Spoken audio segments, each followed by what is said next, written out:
দর্শক, সহকর্মী মুস্তাফিজ শাওনের কাছ থেকে জানবো আজকের বাজার দরের খবরাখবর। প্রতিদিনের মতো বাজার দর জানাতে আজকে আমরা আছি কারওয়ান বাজার সবজি বাজারে। গত ২-৩ দিনের তুলনায় সবজির বাজার রয়েছে একই। ব্যবসায়ীরা বলছেন আমদানি আগের মতোই রয়েছে এবং চাহিদাও আগের মতো, এ কারণেই দাম বাড়ছে না, কমছেও না। চলুন জেনে আসা যাক আজকের বাজার দরের কি অবস্থা।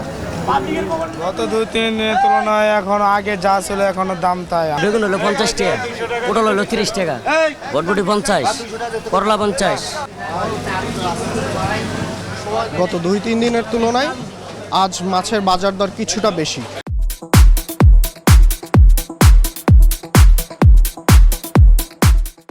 প্রতি কেজিতে দাম বেড়েছে ২০ থেকে ৩০ টাকা। ব্যবসায়ীরা বলছেন আমদানি কম থাকায় এই দাম বেড়েছে।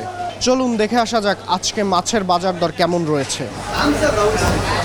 গত ২-৩ দিনের তুলনায় আজকের দাম একটু বেশি, কারণ সরবরাহ কম থাকায় দাম বেশি।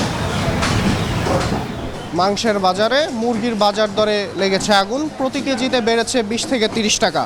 ব্যবসায়ীদের দাবি উৎপাদন কম থাকায় এবং চাহিদা বেশি থাকায় এ দাম বেড়েছে। অন্যদিকে গরুর মাংসের বাজারে প্রতি কেজিতে দাম কমেছে ২০ টাকা করে। ব্যবসায়ীদের দাবি চাহিদা কম থাকায় দাম কমেছে।